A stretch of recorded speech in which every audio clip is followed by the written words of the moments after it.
Hey everyone, Lactose here. Before the video starts officially, I just have a little favor to ask you guys, and that is if you could give me criticism about anything. For example, the editing, the footage, my expression, my explanations, just anything. Any kind of criticism would be appreciated a lot so I can improve my videos and just make better content overall. So that out of the way, let's just start the video with Mordhau, my Mordhau review. Mordhau is made by an indie developer team called Tritarian, which consists of ex-pro players from Chivalry as well as ex-developers from Banner who made Chivalry. And their goal was to make a better Chivalry because Chivalry got abandoned, let's say it like this. And they seriously, they made a great job with this game. The way they describe it is as an upcoming multiplayer medieval melee game with a strong emphasis on skill-based combat. These are their own words and I can only agree, they're fitting quite well. And if you're new to the game, the combat system might be a bit complicated to get into, but fear not, I'm here to give you a basic tutorial and some advanced tips as well, so you can have an advantage against other players who just started the games themselves. So yeah, let's stop wasting time, let me show you how this game is played. The way you move in Mordhau is with W, A, S and D, so the normal standard for games nowadays. To jump, press the space key, to crouch, press the control button. In Mordhau you have an HP and stamina system. If your HP drops down to 0, you're dead. While stamina is the resource for almost every action you do, while some others may prevent stamina regeneration. But with 0 stamina you will lose your weapon or shield if you try to parry or block an incoming attack. Now let's come to the basic combat tutorial. The most essential thing to know is how to parry correctly. To parry you have to use your right mouse button. You will notice that you will hold your weapon only for a short duration, so you have to keep this in mind. Timing is key. The second key ingredient for a successful parry is the direction in which you're looking while parrying. You have to look at your enemy's weapon to have a successful parry. Otherwise you might risk getting hit although you had your parry up in the right time. Always keep that in mind. Now let's start with the fun part. But before I start the fun part, I have to delay it a bit more and just explain you how attacks work even in this game. There are 3 parts you have to consider: the wind-up time, the release time and the recovery time. The wind-up time indicates the start of your attack, where the release time is where you just go full ham and are able to deal damage while swinging your sword. The recovery time always occurs if you don't hit anything at all with your attack or you get parried or blocked. So with that out of the way, let me show you how you attack. How do I slice my opponent into tiny pieces? Well, you have 2 options: a slash, which you use with the left mouse button, and a step, which you use with your mouse wheel rolling up. The difference between a slash and a step is that the slash attacks in a wide angle, while the step is more precise and has a longer range than the slash. In Mordhau you're able to decide from where your attack is coming from, thanks to your mouse. A simple example. If you start moving your mouse to the left before you start your attack, it will cause your attack to come from the left direction. Of course this feature works with a step as well with the other directions, so right, bottom, top, you know the drill already. So you're now able to start an attack and even decide the direction from where it's coming from, but is that enough? No, not in my opinion. Let me help you out a bit more. You can combo attacks. Comboing allows you to start the second attack right after your first one finishes. It's way faster and way more deadlier if your enemy is not careful enough. To combo properly, you just need to start the second attack while you are in your own release state with your weapon, and this will allow you to skip the wind-up phase for the second attack and just go right into the release state. This is why it's faster than a normal attack. Another way to outspeed your opponent is a riposte. A riposte is an attack right after you parry. To be able to make a riposte is quite simple. You need to successful parry and have a quite short time window where you can start an attack and skip your wind-up phase, which is rewarding fast reacting players. Nothing more, nothing less to it. So now you're an honorable enemy and fearsome on the battlefield. But to survive and outsmart your enemy, you have to fight dirty. And there are some mechanics who will just allow you that: outsmart and outtrick your opponent in the right time. These tricks are called feinting, morphing and ducking. Feints are fake attacks. You just press the button Q to cancel your attack while you're in your wind-up time. And the simple and yet effective reason for a feint overall is to bait out your enemy's parry and punish him for that, because he can't just spam it all the time. Morphing on the other hand has the same purpose, but is a bit executed differently. Instead of pressing Q to cancel your own attack, you just start a second attack during your wind-up time to catch your enemy off guard. Now let's come to the last point, ducking. Ducking is not an attack, it's more or less a dodge maneuver. The way to do a proper duck is just to look at the ground and just press crouch. That's it, nothing more. The point of it is to make your character as small as possible, so the enemy has a greater chance of missing you, because the usual player tends to aim more for the head to chest area to deal more damage, because if you try to hit the legs, you deal less, so that's common knowledge. This is why a duck is quite useful, but it's not 100% guaranteed to dodge an attack. Other players can readjust their attack and still hit you afterwards. So you should only use a duck while you're in a crucial moment, because you expose yourself in a certain way as well. Well, here we are right now. Well, with your current knowledge you can actually play Mordhau quite decently, but you're not on your maximum yet. You need to reach it. And for that to happen you need to learn one or two things more as well. So, here we go. Mordhau features two things called chambering and clashing. Well, let's just start with clashing, because I think everyone sort of knows already what it is. If you and your opponent are in the release state of your attack, it may happen that you swords, axes, spears, or sword and axe, whatever, clash into each other. No one of you gets damage, but you can start an attack right away after a clash. It's quite a nice feature, to be honest. It feels a bit more realistic sometimes if you clash a sword, because usually in chivalry, for comparison, you just traded each other, and yeah, that was sort of lame actually. Chambering is the most aggressive way to play defensively, and it's not even comparable to a clash, but more or less overall similar to a riposte even. Oh, and by the way, chambers are quite hard to do actually. You need good timing to pull one off correctly. And how do you pull one off? Well, to have a successful chamber, you need to mirror your enemy's attack right before he hits you. This will cause you to parry and allows you to counterattack him, so basically it's a more complex version of a riposte. Here are some more examples for a good chamber.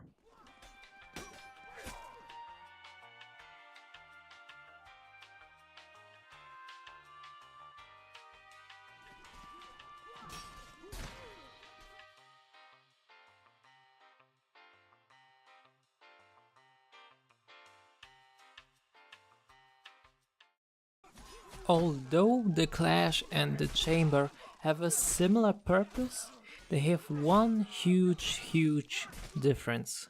A clash is almost anytime unintentional, while the chamber is always intentional.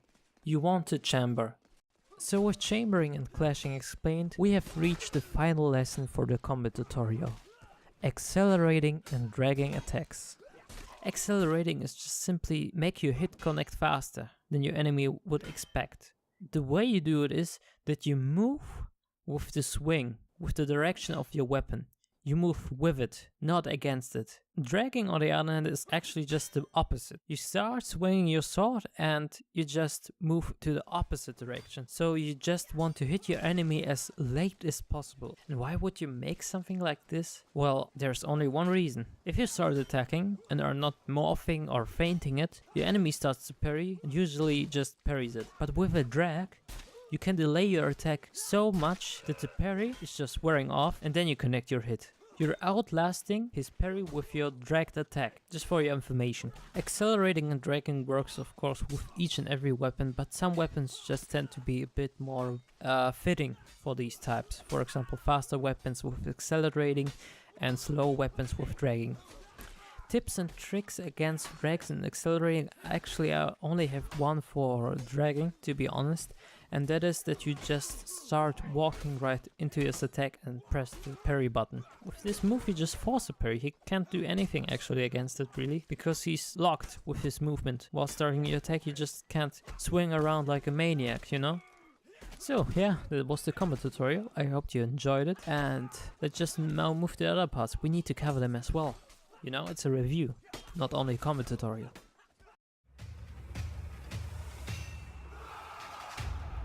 The customization in Mordhau is so fucking amazing. It's just, they nailed it, seriously. Before I start brabbling now how amazing it is, I just want to be a bit more organized and put it in 3 different aspects: the weapons, the character customization, and the armor you pick for him. So let's start with the weapons. In Mordhau you have a huge selection of weapons to choose from. Each and every one have their own unique stats and is even customizable, but all these customizable parts on the weapons are not stat changing, so sorry to call you medieval boner right off there. To top that even all off, each and every weapon have an alternative mode. They all can be put into 3 different types. The first type is exchanging stats. It allows them to sacrifice some range for some speed, because usually these type of weapons, the long and heavier ones, are quite slow. The second trait is changing your damage type. It allows you to have a more effective weapon against your enemy by just pressing one button. For example, the Warhammer has a spike at the end, or the longsword can be holding a mortar grip, which is way better against enemies in plate armor. The last and third trait a weapon can have is being throwable, and only one-handed weapons can have this trait, of course. Imagine if someone would throw a fucking Zweihander right at you. Good luck surviving this. By the way, you can parry thrown objects at you. Oh, and I need to mention one exception. The Bastard Sword is the only weapon which can be used one-handed or two-handed. This will probably increase its damage as well as its reach, but you will lose the ability to carry a shield as well. The second aspect is the character customization. The character customization can be put into 2 different parts: the body and the face. While the body customization lacks a lot of options, the face on the other hand offers quite a lot of options. It allows your imagination to go full ham on the face of your character, but there's a little problem, and that is, it looks a bit weird. But actually, that's not even a bad point. I mean, the game is in an alpha and it's so amazing already. So why should I even bitch about something little like this? They just look a bit weird. Okay, something which I won't mind, to be honest. So we've arrived now at our last point on the list, and that is the armor customization. And the armor customization in Mordhau is surely a really awesome thing there. I mean, you can change so many things there. It's astonishing. You can, oh my god, you have some, okay. I try to be a bit more explaining instead of fangirling about how amazing it is. So yeah, okay, let me start. So armor has 2 sides compared to the weapons as well: the looks and the stats you get from it. Armor has 3 different armor types, or 4 if you want to be a bit more elitist, I guess. So heavy, medium, light, and no armor. Well, I guess you can already think what all their benefits are, but if not, let me explain. No armor offers no protection at all, but you're the fastest. Light armor is quite fast and offers a bit of protection. It's not that much, but hey, you're still faster than medium and heavy. Medium is a good mixture. It's between the armor and the speed, so yeah, you can't go wrong with medium armor in my opinion.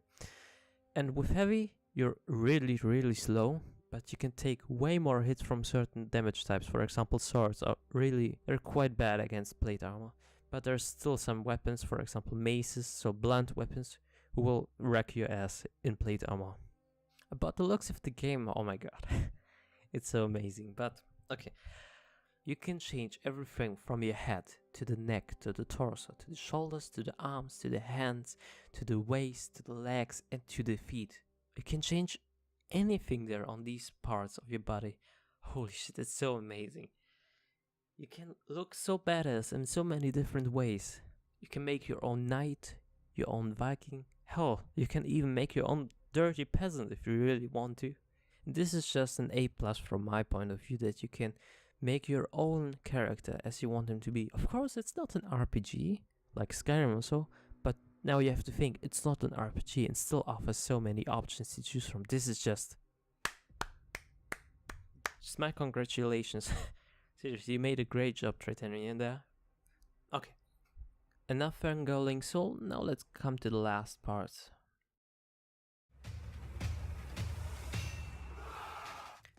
Mordhau has been made with the Unreal Engine 4, and holy, this game looks really stunning. But can it even compete with other high quality games, for example AAA titles? Heck yeah, especially if you keep considering that this game has been made by an indie developer team and it is their first game they made. Otherwise, what can we say? The animations feel smooth and they look smooth as well. But the maps, yeah, let's just say there are not that many, but the maps we have at the current state, yeah, this should be enough for now.